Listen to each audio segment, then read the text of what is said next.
Well, hello, everybody. We are doing day 2 of our house here in Huntley. So, a couple of things. We started in here, taking this out. So we found out we had a rotten board underneath this tile, so that's gotta go. And big day was flooring. The main area of flooring is gone. Actually came out really easy. And then in the bathroom, we wanted to get in the bathroom and get this thing kind of fixed. We wanted to do a Jack and Jill. Flooring came out and toilet came out, and you can see we got some mold issues and some leaking water issues. So we're gonna take this underlayment out anyway, but I'm hoping it's just restricted this underlayment. Our goal was to do a Jack and Jill bathroom, kind of like right there, and then this would be another bathroom with doors from either side of that. But that got into a whole thing once you get the hot tub out.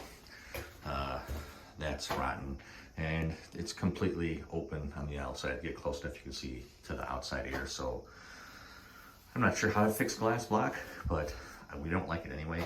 So we'll probably take it out and just put a smaller, like a privacy window up there that we can open. And then there's such a mess of pipes. So there's pipe there, here, it goes this way, there's water pipes this way. Some of them are dead, some aren't. So we had for a plumber to come out and take a look at that to figure out how we can reconfigure that, because we thought about just making just a door here, so that way this guest bedroom would have its own bath, almost like a master suite bathroom type thing. That's kind of the plan for now, but we gotta wait for some other help so we can figure that out. And then believe it or not, getting the stupid water line out. So we're putting the water lines in for appliances. Here's a tip to try and think before this.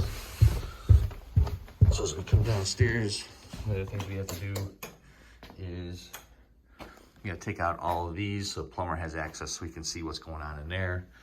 And then as we needed to figure out how to turn the water line off, because the refrigerator upstairs was really bad. So we got rid of it, and they have a water line, and this is the water, oh no, that's the cable, sorry. Water line came down there. So we had to take out the tiles because where we put the ceiling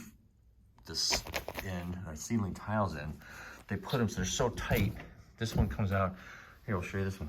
So it's so tight, you can't even move this to take these out. That's how tight they put it on. So I don't know how they got them in. It's really weird. It's almost like they slid them in this way and just built it as they went out, but I don't know. So you had to follow the water line through there. It wraps around the pipe there, wraps into there, wraps in there, wraps around up in there, comes up and around, and then comes up over. And where did it come through? Oh yeah, it came through up and over, and we actually had to get a little ladder because you can see it's way in there. And so the shutoff valve points down into the air duct that we had to turn off so we could turn off the water ice maker to the refrigerator upstairs. So that was very annoying yesterday. So we made a mess with ceiling tiles trying to access this thing. So that was day 1 of our light remodel. So today we're gonna get rid of this older electric thing. Nathan's actually flying back to Miami today. We're gonna take out whatever tile we have, take out some other trash. We're gonna get rid of that and see what we have. And then I actually have to go to work today, this afternoon. But that's where we're at so far. Carpeting comes out today. Today's a big one. So carpet guys are coming in. All the carpeting for the whole house is coming out. So there is update on day 2.